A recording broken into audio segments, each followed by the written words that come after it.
Yeah. Holy moly.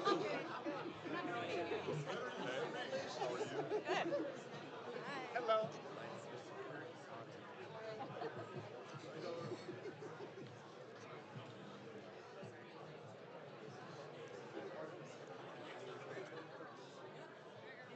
I love that man so much, I named my dog after. Good morning. I'm Regina Bell. I'm Chief Policy Officer for the Council of Michigan Foundations, and I'm delighted to be with you this morning. As a member of MISHDA's board, from my work with Michigan Philanthropy and also my personal experiences, I know that policy matters and that it impacts every aspect of our lives, including where we call home. I also know that leadership matters. The governor has two strong department heads joining her this morning who are going to speak with you about their leadership and how it's making a difference in so many lives across Michigan. We're also here because we recognize that Michigan's housing market is not working for far too many residents in the state. Whether we're talking about affordable housing, missing middle, addressing the needs of those unhoused, or reducing equity gaps, together, we have a lot of work to do to ensure that individuals and families can afford to purchase a quality home in the community or neighborhood of their choice. We also know that equitable access to safe, affordable, and quality housing is foundational to thriving communities and healthy families. We're here today to talk about solutions. Thanks to the governor's leadership and commitment to collaborative partnerships, we're making good progress toward our ambitious goals. The governor and her administration have made it a priority to listen to the needs of Michiganders, working with communities and those with lived experiences to invest resources that we need to make our big cities and small towns places that anyone can call home.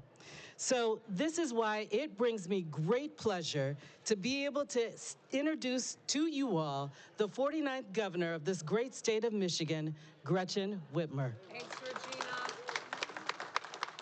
Thank you, Regina. Hi, everyone. It's great to be back here for another policy conference, and we're very fortunate. The weather is spectacular, so it's an exciting time here in Michigan. We are on the move.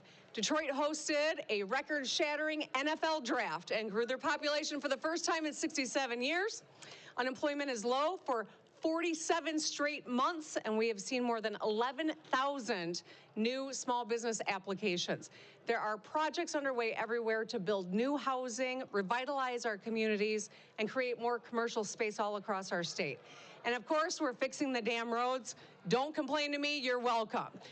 We still have work to do, though, and things are headed in the right direction. We know that the #1 challenge Michiganders face today is costs. People have gotten raises over the last few years, but it's still hard to pay the bills. People need breathing room. And so I'm proud to work with the Michigan legislature, and all the work that we have done together to put money back in people's pockets over the last 18 months. From axing the retirement tax to quintupling the working families tax credit to delivering free breakfast and lunch for 1.4 million Michigan kids, to reducing the cost of college by thousands through the Michigan Achievement Scholarship and Michigan Reconnect, and programs like TriShare to lower the cost of child care, slashing it by 66% for families. We've been taking action. So let's keep going. Today, let's focus on how we can lower costs on two of the largest expenses people have, which are housing and energy. First, housing. Too many families spend more than half their monthly income on their rent or mortgage. Our housing stock is old. Over half the units have been around for more than 50 years. I usually make an age joke there because I'm 52. I don't feel like I'm that old. But young people cite housing affordability as one of their top concerns. So in other words, we know that the rent is too damn high and we don't have enough housing. As I said in my State of the State, our three-part response is build, baby, build. So we're headed in the right direction. Since I took office, MISHDA, the Michigan State Housing Development Authority, has invested double what they did into housing compared to just the last administration. This year, we're making the largest housing investment in Michigan history to build or rehab 10,000 homes. We're driving toward a shared goal. At the 2021 Mackinac Policy Conference, we set a goal of permitting building or rehabbing 75,000 units in 5 years, so by September of next year. But guess what? We are way ahead of schedule. We already met that goal in this month. So this month of next year. Amy, I'm just getting too excited about this. So what I've said is we're going to raise the bar significantly. I'm excited today that we are announcing raising our statewide housing target to 115,000 units by September 2026. So that's a 53% increase. It's ambitious, it's achievable, and it's absolutely necessary. Our housing supply is not where it needs to be for several reasons. Decade-long slowdown in construction following the 2008 recession and a lack of state investment. So now we are raising our goal because we've been exceeding our targets, driven by our dedicated investments. We've made it faster to build with practical bipartisan legislation to cut red tape and making it easier to redevelop brownfields. We've funded programs that revitalize downtowns and main streets. We're building more housing, and we can expand supply and lower costs. And we can make big cities and small towns alike better places to live, work, and invest, and attract and retain the talent we need to grow our economy and grow our population. There's another big part of everyone's budget, which is energy costs. So I want to talk about what it takes to make new housing livable, the energy. Housing and energy are inextricably linked. Michigan's buildings, including homes, account for a large portion of our state's climate emissions. We need to tackle both ends of the challenge, supply and demand. Last November, Clean Energy Package delivered on the supply side. We made it easier to build more wind and solar and battery projects. We're bringing home clean energy projects up and down the supply chain and have the largest growth in clean energy jobs in the country. Together, we're making American energy using American workers. So now let's talk about demand. Today, I'm excited that we're highlighting a series of actions we are taking to lower energy costs for Michiganders. Thanks to our partners in the Biden-Harris administration, we have $367 million headed our way for home energy rebates and Solar for All programs to lower household energy costs. With these resources, we'll help more than 18,000 low-income families install solar in their houses or in their communities and drive down their utility bills. We'll significantly lower the cost of new energy-efficient appliances, including furnaces, heat pumps, water heaters, stoves, for more than 10,000 families. This includes products from Michigan companies like Whirlpool. These upgrades are a big deal. 86% of the energy used in a home goes to heating, cooling, boiling water, cooking, and refrigeration. So making these upgrades are going to save more than 28,000 households a heck of a lot of money and improve the quality of life. Lower income households could see their bills drop by an average of 20%. And they can live in a nicer, more affordable, comfortable space. So just think about what that quality of life means for people. You could save hundreds of dollars a year on your bills. Be warmer in the winter. You won't have to put a jacket on to have dinner. Your kids will walk in after a long day of hot summer fun to feel cool and calm. Your home will be less susceptible to extreme weather events caused by climate change, and when you sell, your home will be more attractive to potential buyers. Resources to save you money on your next appliance purchase will be available later this year, so stay tuned. So I want to thank you all for being here. I've got incredible leaders in our departments, and I'm joined by two of them today. I'm grateful to the legislature and to the Biden administration for focusing on this issue. And I think if we keep our eye on the ball and recognize that lowering people's costs and helping more people get an affordable place to live are places we should all be able to find common ground. I'm very optimistic about getting this done. And with that, I want to hand it over to Brandon Tucker. Come on up, Brandon. Thank you, Governor Whitmer. It's truly an exciting day in Michigan today. The announcement that was just made, that investment in energy in Michigan, is not only timely, but also necessary. Programs like Solar for All and home energy rebates afford more of Michigan to be able to take advantage of new technologies that reduce the cost of energy into their homes. Not only does this allow Michiganders to save money monthly, which we all wish we could do, but also creates new pathways for good-paying jobs and opportunities for entrepreneurship. We know that this federal investment will allow for the expansion of careers right here in Michigan in clean energy. And as COVID-19 taught us, the launch of new small businesses in Michigan is on the rise. And here is a clean and clear pathway to even more being launched here in Michigan. There are many educational institutions, especially community colleges like Washtenaw Community College in Ann Arbor, that are ready to train workers and guide budding small business owners. So today we know there's many wins. More units of housing to address what we all know to be a growing shortage, which also directly impacts affordability. More Michiganders now have access to solar, thus reducing the dependency on the grid. More rebates are being made available to modernize homes and lower energy costs, especially for those in our communities that need it most. But at the end of the day, today's announcement equals more jobs and more businesses, more in Michigan. And now I hand it over to Director Hovey.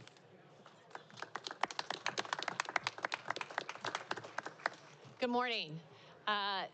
Thanks to the governor and the entire Whitmer administration and our state legislators, Michigan had its best year ever. We've been working hard to approach the housing crisis that is pervasive across our entire state. Since the passage of the first statewide housing plan in the state of Michigan, we have been busy implementing the plan. We've been listening throughout the state.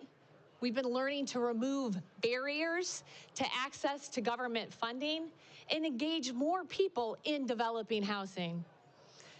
We created regional housing partnerships across the state, 15 of them, because we recognize that each region has different needs, different values, and different priorities when it comes to creating their housing stock. And we listened. In response to hearing the needs throughout the regions, we've created innovative programs. One is Missing Middle. Missing Middle is specifically in response to the fact that the housing crisis is creeping up our income ranges in the state. We all know that housing has been in crisis for vulnerable families at the lower end of the income scale. But now we realize that middle income families in Michigan, families up to 120%, and I would bet even beyond that, are struggling to find affordable housing. The Missing Middle program was directly involved in creating housing for that target of our population. Tax increment financing for housing subsidy is another program that Michigan created in the last year. This is an innovative tool that actually took the brownfield redevelopment law and expanded it and looked at how can we use that tool to drive additional resources for housing. Again, very flexible tool used for families up to 120% of area median income for rental and for home ownership. And most recently, we created the My Neighborhood program, which is a program that was created in direct response to the regional housing plans that the regional housing partnerships created throughout the state. So rather than asking folks just to plan for what they want to do with housing, we put money behind those plans and said, let us fund those plans. So those are just 3 of our new programs throughout the last year and a half. One thing that all of those programs have in common is that they are flexible. They're easy to access, and they have removed the barriers that have prevented people from entering and joining us in the fight to create affordable housing, to make sure that every Michigander has a home that they can afford. We're not done. We're still in a housing crisis. We've got more work to do. I am going to ask for a plea, and I hope all of you out here will help me. We have a couple pieces of legislation that are stuck in the House of Representatives that really needs to pass to allow us to be able to meet the goals of 115,000 housing units. One is House Bill 3052, which will allow us to raise our single-family mortgage amount. The amount that we can provide in our single-family mortgage has not been increased since 2009. The cost of our for sale housing has increased 84% since then. We need to increase that limit so that we can provide single-family mortgages to more families in Michigan. Our mortgage comes with a $10,000 down payment assistance that helps those families be able to pay the closing costs and the down payment to get into a home. One more. Senate Bill 293. All we're asking for is a little bit of flexibility with our Housing Community Development Fund. Graciously, the legislature and the administration have provided $50 million a year in that fund. But the fund needs a little fixing so that we can be more flexible, more creative, and innovative with our partners in the field to get housing done. I am begging that politics be taken out of housing and that we all get together to make sure Michiganders have a place to call home.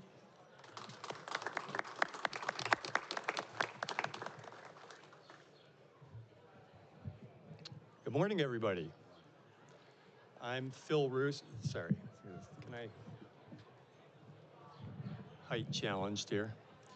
I'm Phil Roos. I'm the director of Michigan's Department of Environment, Great Lakes, and Energy, and I've been on the job for about a year. It was about a year ago at this conference where that was coming together. I'm so proud to lead a department of employees dedicated to protecting Michigan's environment and public health and to ensuring that Michigan is an enduring national leader in environmental protection. Most people think of Eagle as primarily a regulatory department. We do a little bit of regulation as part of our work, but we do so much more.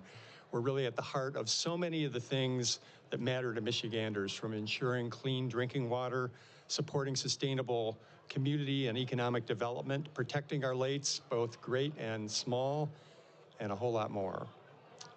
Most people don't know that over half of our budget is given back to communities in the form of grants, funding things like infrastructure improvements and brownfield redevelopment, investments that make our communities better places to live, work, and play. And over the last 2 years, our team has aggressively worked to bring home federal dollars to expand our impact in communities. And today, I'm here to highlight 2 such programs from the Inflation Reduction Act that are doing just that. Every Michigander deserves to know that their air is clean, our world-class natural resources are protected, and that we're taking steps to address the climate crisis. The Home Energy Rebate and My Solar for All programs are designed to do just that and more. These programs will help at least 28,000 families across the state with a focus on families with the most need. Not only are these good programs for the environment, but they're good for the pocketbook and they're good for our communities. These programs will allow families to have access to rooftop solar, energy efficiency measures, efficient appliances, and more without having to pay for it out of their own pockets. They will lessen the burden of paying utility bills for families trying to make ends meet, lowering energy bills by 20% for both programs. They'll create good-paying jobs, offering more Michiganders the opportunity to provide for their families and to get the skills they need to compete in today's new economy. And they'll help Michigan reach our ambitious standard of 100% clean energy by 2040, as stipulated in the My Healthy Climate Plan, our state's climate action plan. These programs level the playing field for accessing clean energy, ensuring that clean energy is accessible to all, regardless of income or where you live. To build on what the governor shared earlier, Eagle received $211 million for the Home Energy Rebate Program. The program is split into 2 opportunities that will support about 10,000 families. The first is home efficiency rebates. This program will provide funding to lower the cost of whole home efficiency upgrades, offering families up to $8,000 in rebates. And the second program is home electrification and appliance rebates.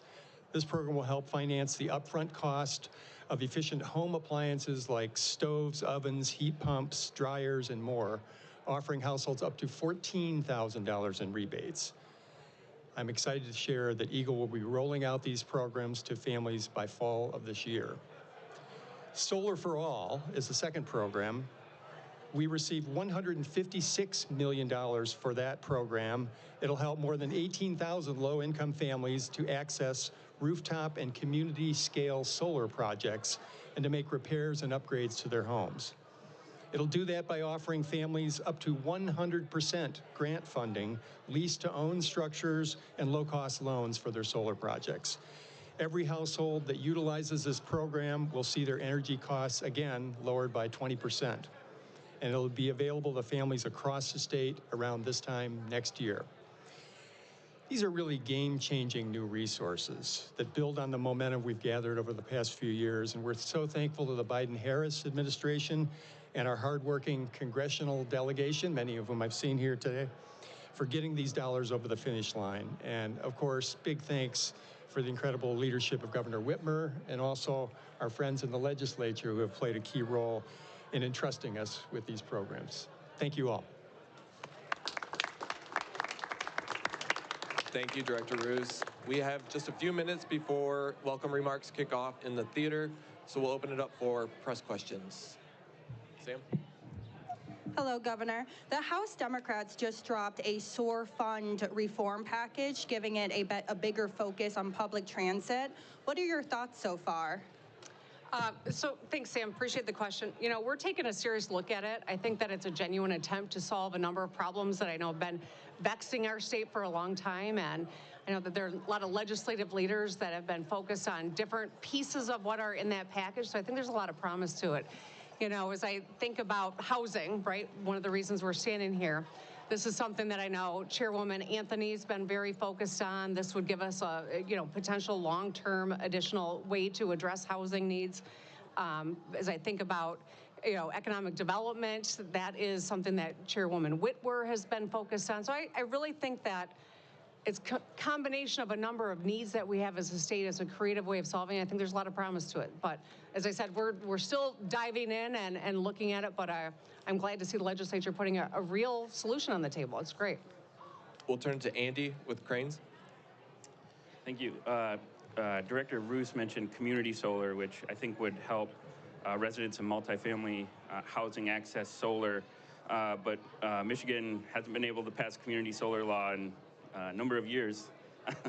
Do you support a community solar law that I believe is in the House now?